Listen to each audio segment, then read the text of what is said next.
जय माता दी। राधे राधे। जय श्री कृष्णा। प्रिय भक्तों, आप सभी भक्तों का आपके अपने YouTube चैनल अंशु भक्ति पर हार्दिक स्वागत है। आज 5 अप्रैल 2025 दिन शनिवार चैत्र मास शुक्ल पक्ष की अष्टमी तिथि है और यह तिथि शाम 7:26 तक रहेगी। उसके बाद नवमी तिथि प्रारंभ हो जाएगी। आज चैत्र नवरात्रि का 8वां दिन है और आज माता महागौरी की पूजा का विधान है। माँ महागौरी का रंग अत्यंत गोरा है। इनकी 4 भुजाएं हैं और ये बैल की सवारी करती है। मान्यता है कि माँ महागौरी की पूजा करने से धन सुख और समृद्धि की प्राप्ति होती है। आज अगर आप शुभ कार्य करना चाहते हैं तो राहुकाल का समय जरूर नोट कर ले, क्योंकि इस समय कोई भी शुभ कार्य नहीं किया जाता। आज राहुकाल प्रातः 9:15 से शुरू होकर 10:50 तक रहेगा। आप सभी की मंगल कामना के साथ चलिए आज के इस वीडियो की शुरुआत करते हैं। आज दुर्गा अष्टमी के शुभ अवसर पर हम माता के एक भक्त श्रीधर की कथा का श्रवण करेंगे। आज अष्टमी पूजन और कन्या पूजन का शुभ मुहूर्त 11:59 से 12:49 तक है। चलिए कथा का शुभारंभ करते हैं। बोलिए जय माता की। जम्मू के कटरा में हंसाली नामक एक गांव है। वहां पर श्रीधर नामक एक निर्धन ब्राह्मण रहता था। वह सच्ची श्रद्धा के साथ प्रतिदिन माता का पूजन करता था। माता को वह प्रतिदिन रूखा सूखा भोग लगाकर कन्या पूजन करता था।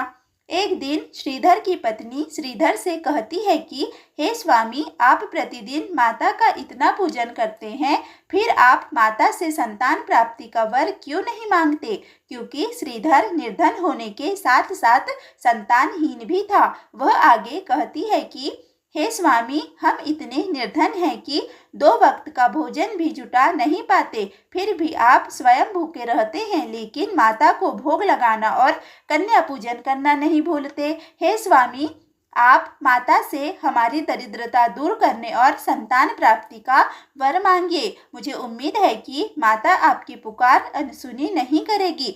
श्रीधर को अपनी पत्नी की बात उचित लगी और उसी दिन उसने शाम को पूजा के समय माता से वरदान मांगा कि हे माता, आप मुझे संतान प्राप्ति का वरदान दीजिए। एक बार नवरात्रि का पावन पर्व था। तब श्रीधर ने प्रतिदिन की तरह कन्या पूजन करना चाहा, लेकिन उस दिन उसे कोई भी कन्या पूजन के लिए नहीं मिली। संतानहीन होने के कारण सभी के माता पिता ने उन्हें श्रीधर के घर जाने से मना कर दिया।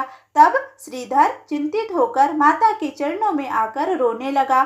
तब स्वयं माता अपनी 8 बहनों के साथ भोजन करने आई थी और श्रीधर को इसकी जरा भी भनक नहीं लगी। उसी रात श्रीधर को माता ने स्वप्न में कन्या बनकर दर्शन दिया और कहा, श्रीधर, तुम मेरे नाम से भंडारा करवाओ और भंडारे में अपने पूरे गांव को बुलवाना और मार्ग में जो भी मिले उसे भी न्योता देना। इतना कहकर माता अंतर्ध्यान हो गई। प्रातःकाल उठकर श्रीधर ने यह बात अपनी पत्नी को बताई।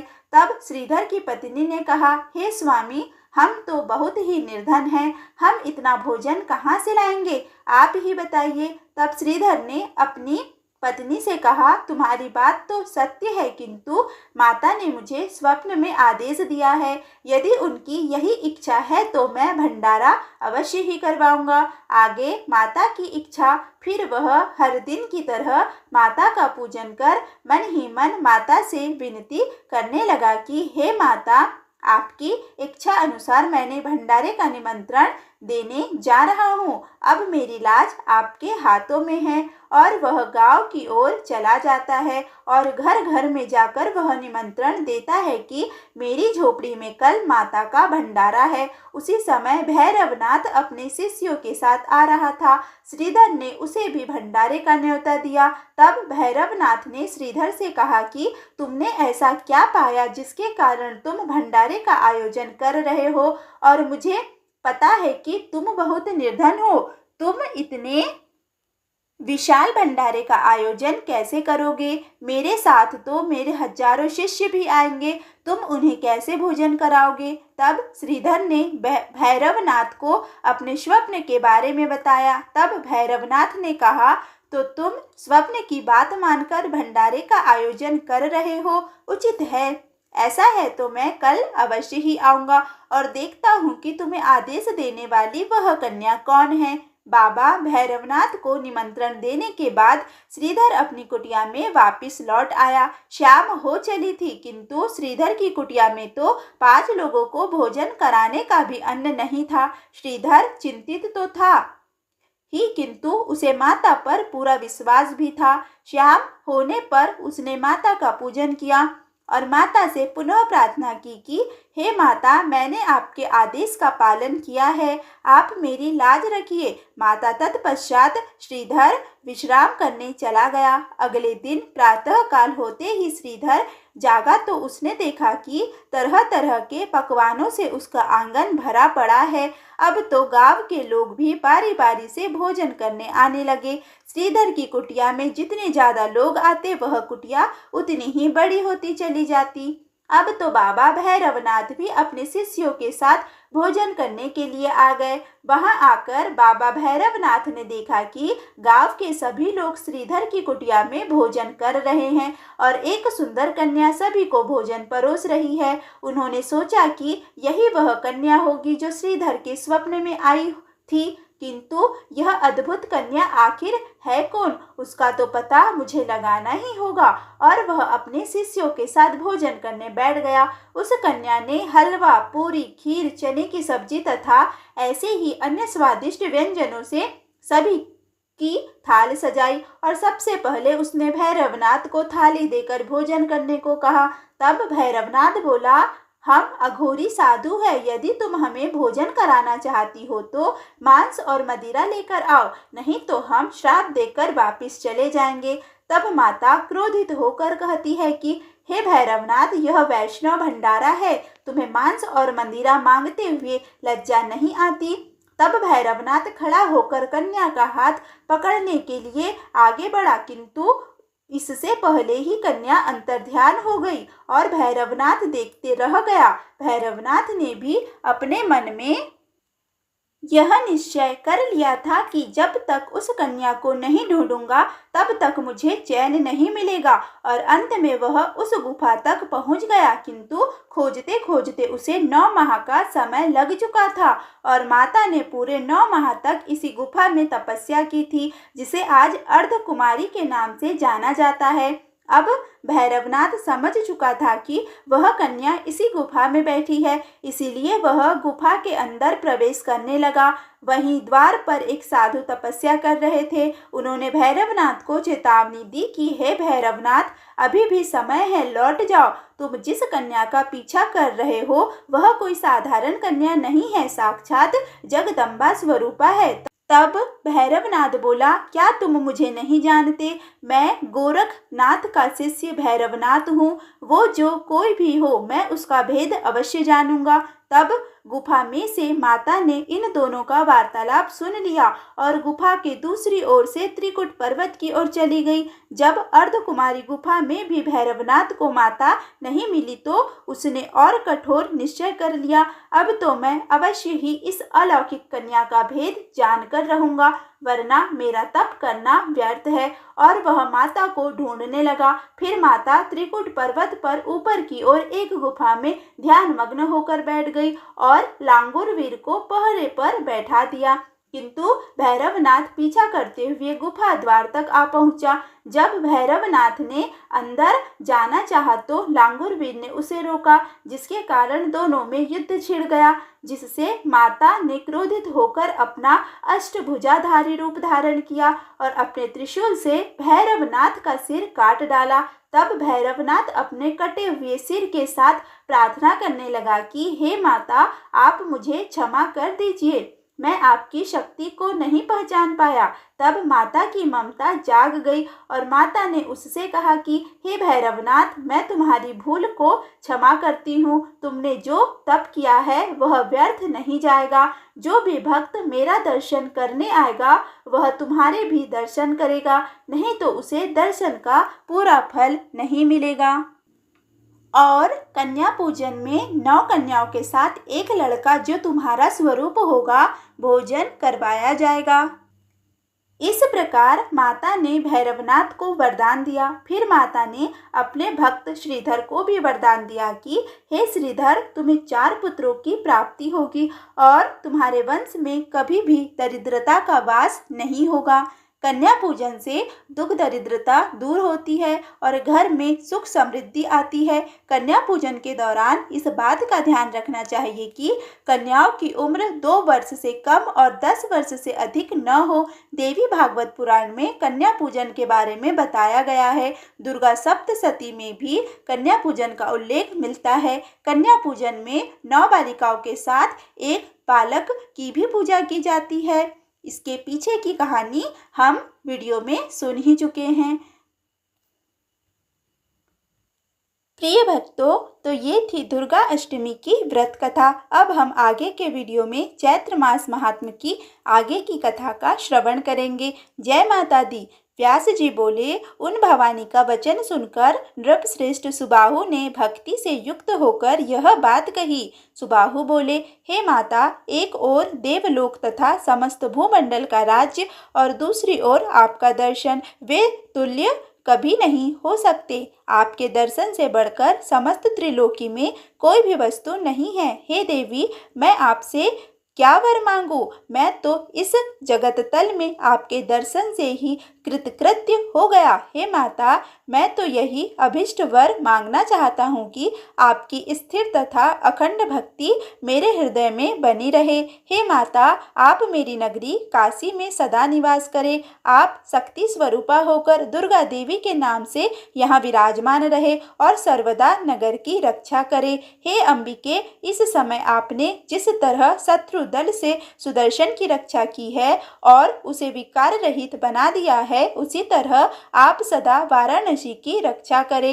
हे देवी, हे कृपानिधे, जब तक भूलोक में काशी नगरी सुप्रतिष्ठित होकर विद्यमान रहे, तब तक आप यहाँ विराजमान रहे। आप मुझे वही वरदान दे। इसके अतिरिक्त मैं आपसे और दूसरा क्या मांगू? आप मेरी विविध प्रकार की समस्त मनोकामनाएं पूर्ण करे, मेरे शत्रुओं का नाश करे और जगत के सभी अमंगलों को सदा के लिए नष्ट कर दे। व्यास जी बोले, इस प्रकार राजा सुबाहु के सम्यक प्रार्थना करने पर दुर्गति नाशिनी भगवती दुर्गा स्तुति करके अपने समक्ष खड़े राजा सुबाहु से कहने लगी। दुर्गा जी बोली, हे राजन, जब तक यह पृथ्वी रहेगी तब तक सभी लोगों को रक्षा के लिए मैं निरंतर इस मुक्तिपुरी काशी में निवास करूंगी। इसके बाद सुदर्शन बड़ी प्रसन्नता के साथ वहां आकर उन्हें प्रणाम करके परम भक्ति के साथ उनकी स्तुति करने लगे। अहो, मैं आपकी कृपा का वर्णन कहाँ तक करूँ? आपने मुझ जैसे भक्तिहीन की भी रक्षा कर ली। अपने भक्तों पर तो सभी लोग अनुकंपा करते हैं, किंतु भक्ति रहित प्राणी की भी रक्षा करने का व्रत आपने ही ले रखा है। मैंने सुना है कि आप ही समस्त विश्व प्रपंच की रचना करती है और अपने द्वारा सृजित उस जगत का पालन करती है तथा यथोचित समय उपस्थित होने पर उसे अपने में समाहित कर लेती है। तब आपने जो मेरी रक्षा की, उससे कोई आश्चर्य नहीं। हे देवी, अब यह बतलाइए कि मैं आपका कौन सा कार्य करूं? मैं कहाँ जाऊं? मुझे शीघ्र आदेश दीजिए। मैं इस समय किंकर्त विमूढ़ हो रहा हूँ। हे माता, मैं आपकी ही आज्ञा से जाऊंगा, ठहरूंगा या विहार करूंगा। व्यास जी बोले, ऐसा कहते हुए उस सुदर्शन से भगवती ने दयापूर्वक कहा, हे महाभाग, अब तुम अयोध्या जाओ और अपने कुल की मर्यादा के लिए राज्य करो। हे नृपश्रेष्ठ, तुम प्रयत्न के साथ सदा मेरा स्मरण तथा पूजन करते रहना और मैं भी तुम्हारे राज्य का सर्वदा कल्याण करती रहूंगी। अष्टमी, चतुर्दशी और विशेष करके नवमी तिथि को विधि विधान से मेरी पूजा अवश्य करते रहना। हे अनग, तुम अपने नगर में मेरी प्रतिमा स्थापित करना और प्रयत्न के साथ भक्ति पूर्वक तीनों समय मेरा पूजन करते रहना। शरत काल में सर्वदा नवरात्र विधान के अनुसार भक्ति भाव से युक्त होकर मेरी महापूजा करनी चाहिए। हे महाराज, चैत्र आश्विन आषाढ़ तथा माघ मास में नवरात्र के अवसर पर मेरा महोत्सव मनाना चाहिए और विशेष रूप से मेरी महापूजा करनी चाहिए। हे नभ शार्दूल विज्ञजनों को चाहिए कि वे भक्ति युक्त होकर कृष्ण पक्ष की चतुर्दशी तथा अष्टमी को सदा मेरी पूजा करें। व्यास जी बोले, राजा सुदर्शन के स्तुति तथा प्रणाम करने के अनंतर ऐसा कहकर दुर्गति नाशिनी भगवती दुर्गा अंतर्ध्यान हो गई। उन भगवती को अंतर्निहित देखकर वहां उपस्थित सभी राजाओं ने आकर सुदर्शन को उसी प्रकार प्रणाम किया जैसे देवता इंद्र को प्रणाम करते हैं। महाराज सुबाहु भी उन्हें प्रणाम करके बड़े हर्ष पूर्वक उनके समक्ष खड़े हो गए।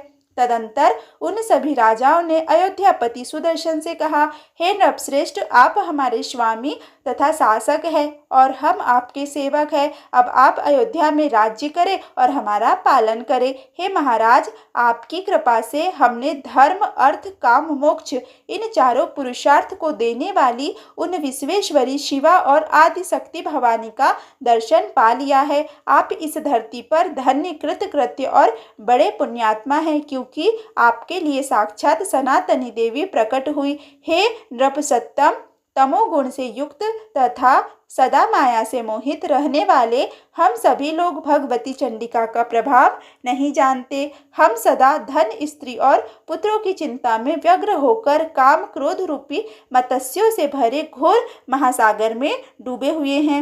हे महाभाग, हे महामते, आप सर्वज्ञ है, अतएव हम आपसे यह पूछ रहे हैं कि ये शक्ति कौन है, कहाँ से उत्पन्न हुई है और इनका कैसा प्रभाव है, वह सब बताइए। साधु पुरुष बड़े दयालु होते हैं, अतएव आप हमारे लिए इस संसार सागर की नौका बन जाइए। हे काकुत्स्थ्य, अब आप भगवती के उत्तम महात्मा का वर्णन कीजिए। हे नृपश्रेष्ठ, उनका जो प्रभाव हो, जो स्वरूप हो तथा वे जैसे प्रकट हुई हो, यह सब हम आपसे सुनना चाहते हैं, आप बताइए। व्यास जी बोले, राजाओं के यह पूछने पर ध्रुव संधि के पुत्र राजा सुदर्शन मन ही मन भगवती का स्मरण करके हर्ष पूर्वक उनसे कहने लगे। सुदर्शन बोले, हे राजाओं, उन जगदम्बा के उत्तम चरित्र को मैं क्या कहूँ, क्योंकि ब्रह्मा आदि तथा इंद्र सहित सभी देवता भी उन्हें नहीं जानते। हे राजाओं, वे भगवती सबकी आदि स्वरूपा है, महालक्ष्मी के रूप में प्रतिष्ठित है। वे वरेण्य है और उत्तम सात्विकी शक्ति के रूप में समस्त विश्व का पालन करने में तत्पर रहती है।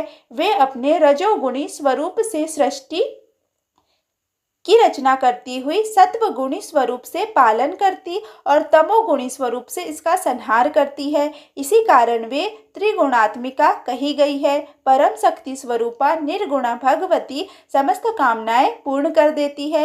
हे श्रेष्ठ राजाओं, वे ब्रह्मा आदि सभी देवताओं की भी आदि कारण है। हे राजाओं, योगी लोग भी निर्गुणा भगवती को जानने में सर्वदा असमर्थ है, अतः बुद्धिमानों को चाहिए कि सरलता पूर्वक सेवनीय सगुणा भगवती की निरंतर आराधना करें। राजागण बोले, बाल्य अवस्था में ही आप वनवासी हो गए थे तथा भय से व्याकुल थे, तब आपको उन उत्तम परमा शक्ति का ज्ञान कैसे प्राप्त हुआ? हे नृप, आपने उनकी उपासना और पूजा कैसे की, जिससे शीघ्रता पूर्वक प्रसन्न होकर उन्होंने आपकी सहायता की? सुदर्शन बोले, हे राजाओं, बाल्यकाल में ही मुझे उनका अति श्रेष्ठ बीज मंत्र प्राप्त हो गया था। मैं उसी कामराज नामक बीज मंत्र का सदा जप करता हुआ भगवती का स्मरण करता रहता हूँ।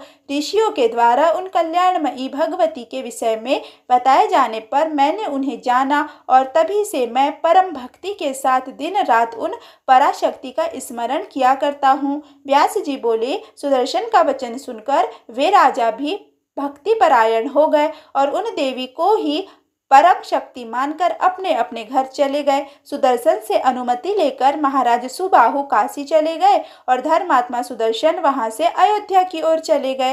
राजा शत्रुजित युद्ध में मारा गया और सुदर्शन विजयी हुए। यह सुनकर मंत्री लोग प्रेम से प्रफुल्लित हो उठे। राजा सुदर्शन के आगमन का समाचार सुनकर साकेत के निवासी विविध प्रकार के उपहार लेकर उनके सम्मुख उपस्थित हुए और सब राज कर्मचारी गण भी हाथों में नाना प्रकार की भेंट सामग्री लेकर आए। महाराज ध्रुव संधि के पुत्र सुदर्शन को राजा के रूप में जानकर अयोध्या की समस्त प्रजा आनंद विभोर हो गई।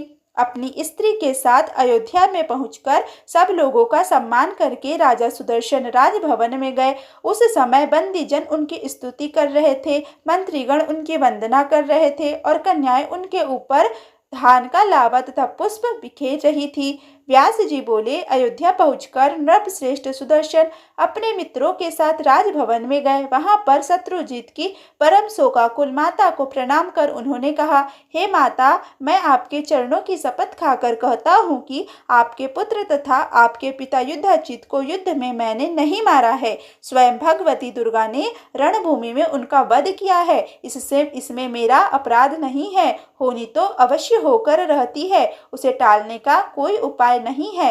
हे मानिनी, अपने मृत पुत्र के विषय में आप शोक न करें, क्योंकि जीव अपने पूर्व कर्मों के अधीन होकर सुख दुख रूपी भोगों को भोगता है।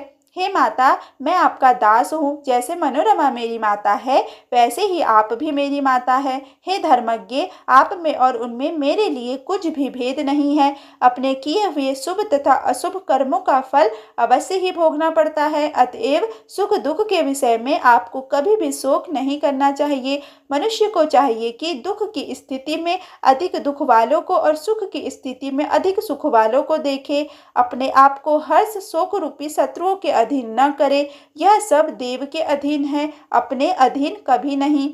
अतएव बुद्धिमान मनुष्य को चाहिए कि शोक से अपनी आत्मा को न सुखाए। जैसे कठपुतली नट आदि के संकेत पर नाचती है, उसी प्रकार जीव को भी अपने कर्म के अधीन होकर सर्वत्र रहना पड़ता है। हे माता, अपने किए हुए कर्म का फल भोगना ही पड़ता है। यह सोचते हुए मैं वन में गया था, इसीलिए मेरे मन में दुख नहीं हुआ। इस बात को मैं अभी भी जानता हूँ। इसी अयोध्या में मेरे नाना मारे गए, माता विधवा हो गई। भय से व्याकुल वह मुझे लेकर घोर वन में चली गई। रास्ते में चोरों ने उसे लूट लिया। उसने वस्त्र तक उतार लिए और समस्त राह सामग्री छीन ली। वह बाल पुत्रा निराश्रय होकर मुझे लिए हुए भारद्वाज मुनि के आश्रम पर पहुंची। ये मंत्री विद्दल तथा अबला दासी हमारे साथ गए थे। आश्रम के मुनियों और मुनिपालियों ने दया करके निवार तथा फलों से भली भांति हमारा पालन किया और हम तीनों वहां रहने लगे। उस समय निर्धन होने के कारण न मुझे दुख था और न अब धन आ जाने पर सुख ही है। मेरे मन में कभी भी बैर तथा ईर्ष्या की भावना नहीं रहती। हे परम तपे, राजसी भोजन की अपेक्षा निवार भक्षण श्रेष्ठ है, क्योंकि राजस अन्न खाने वाला नरक में जा सकता है, किंतु निवार भोजी कभी नहीं। इंद्रियों पर सम्यक नियंत्रण करके विज्ञ पुरुष को धर्म का आचरण करना चाहिए, जिससे उसे नरक में न जाना पड़े। हे माता, इस पवित्र भारतवर्ष में मानव जन्म दुर्लभ है।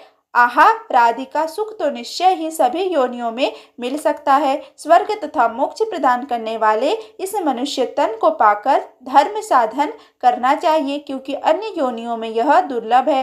व्यास जी बोले, उस सुदर्शन के यह कहने पर लीलावती बहुत लज्जित हुई और पुत्र शोक त्याग कर आंखों में आंसू भरकर बोली, हे पुत्र, मेरे पिता युधाजित ने मुझे अपराधिनी बना दिया। उन्होंने ही तुम्हारे नाना का वध करके राज्य का हरण कर लिया था। हे तात, उस समय मैं उन्हें तथा अपने पुत्र को रोकने में समर्थ नहीं थी। उन्होंने जो कुछ किया उसमें मेरा अपराध नहीं था। वे दोनों अपने ही कर्म से मृत्यु को प्राप्त हुए हैं। उनकी मृत्यु में तुम कारण नहीं हो, अतएव मैं अपने उस पुत्र के लिए शोक नहीं करती। मैं सदा उसके किए कर्म की चिंता करती रहती हूँ। हे कल्याण, अब तुम ही मेरे पुत्र हो और मनोरमा मेरी बहन। हे पुत्र, तुम्हारे प्रति मेरे मन में तनिक भी शोक या क्रोध नहीं है। हे महाभाग, अब तुम राज्य करो और प्रजा का पालन करो। हे सुव्रत, भगवती की कृपा से तुम्हें यह अकंटक राज्य प्राप्त हुआ है। माता लीलावती का वचन सुनकर उन्हें प्रणाम करके राजकुमार सुदर्शन उस भव्य भवन में गए जहां पहले उनकी माता मनोरमा रहा करती थी। वहां जाकर उन्होंने सब मंत्रियों तथा ज्योतिषियों को बुलाकर शुभ दिन और शुभ मुहूर्त पूछा और कहा कि सोने का सुंदर सिंहासन बनाकर उस पर विराजमान देवी का मैं नित्य पूजन करूंगा।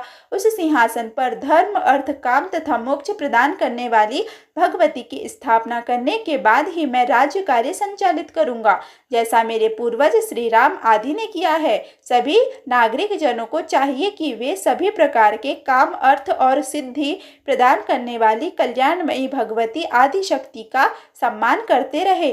राजा सुदर्शन के ऐसा कहने पर मंत्रीगण राजा पालन में तत्पर हो गए। उन्होंने शिल्पियों द्वारा एक बहुत सुंदर मंदिर तैयार करवाया। तदंतर राजा ने देवी की प्रतिमा बनवाकर शुभ दिन और शुभ मुहूर्त में वैदिक विद्वानों को बुलाकर उसकी स्थापना की। तत्पश्चात विधिवत हवन तथा देव पूजन करके बुद्धिमान राजा ने उस मंदिर में देवी की प्रतिमा स्थापित की। हे राजन, उस समय ब्राह्मणों के वेद घोष, विविध गानों तथा वाद्यों की ध्वनि के साथ बहुत बड़ा उत्सव मनाया गया। व्यास जी बोले, इस प्रकार वेदवादी विद्वानों द्वारा कल्याणमयी देवी की विधिवत स्थापना कराकर राजा सुदर्शन ने बड़े विधान के साथ नाना प्रकार की पूजा संपन्न की। इस प्रकार राजा सुदर्शन भगवती की पूजा करके अपना पैतृक राज्य प्राप्त कर विख्यात हो गए और कौशल देश में अंबिका देवी भी विख्यात हो गई। संपूर्ण राज्य प्राप्त करने के बाद सुधर्म से विजय प्राप्त करने वाला राजा सुदर्शन ने सभी धर्मात्मा सामंत राजाओं को अपने अधीन कर लिया। जिस प्रकार अपने राज्य में राम हुए और जिस प्रकार दिलीप के पुत्र राजा रघु हुए, उसी प्रकार सुदर्शन भी हुए। जैसे उनके राज्य में प्रजाओं को सुख था और मर्यादा थी, वैसा ही राजा सुदर्शन के राज्य में भी था। उनके राज्य में वर्ण, आश्रम, धर्म चारों चरणों से समृद्ध हुआ। उस समय धरती तल पर किसी का भी मन अधर्म में लिप्त नहीं होता था। कौशल देश के सभी राजाओं ने प्रत्येक ग्राम में देवी के मंदिर बनवाए। तब से समस्त कौशल देश में प्रेम पूर्वक देवी की पूजा होने लगी। महाराज सुबाहु ने भी काशी में मंदिर का निर्माण कराकर भक्ति पूर्वक दुर्गा देवी की दिव्य प्रतिमा स्थापित की। काशी के सभी लोग प्रेम और भक्ति में तत्पर होकर विधिवत दुर्गा देवी की उसी प्रकार पूजा करने लगे जैसे भगवान विश्वनाथ जी करते थे। हे महाराज, तब से इस धरातल पर देश देश में भगवती दुर्गा विख्यात हो गई और लोगों में उनकी भक्ति बढ़ने लगी। उस समय भारतवर्ष में सब जगह सभी वर्णों में भवानी ही सबकी पूजनीय हो गई। हे नृप, सभी लोग भगवती शक्ति को मानने लगे, उनकी भक्ति में निरत रहने लगे और वेद वर्णित स्रोतों के द्वारा उनके जप तथा ध्यान में तत्पर हो गए। इस प्रकार भक्ति परायण लोग सभी नवरात्रों में विधान पूर्वक भगवती का पूजन, हवन तथा यज्ञ आदि करने लगे। प्रिय भक्तों, आज का अध्याय यहीं पर समाप्त हुआ। यदि आज का यह वीडियो आपको अच्छा लगा हो तो प्लीज़ वीडियो को लाइक करें, वीडियो को ज़्यादा से ज़्यादा शेयर करें तथा चैनल पर पहली बार आए हैं तो चैनल को सब्सक्राइब करना बिल्कुल भी ना भूलें। धन्यवाद।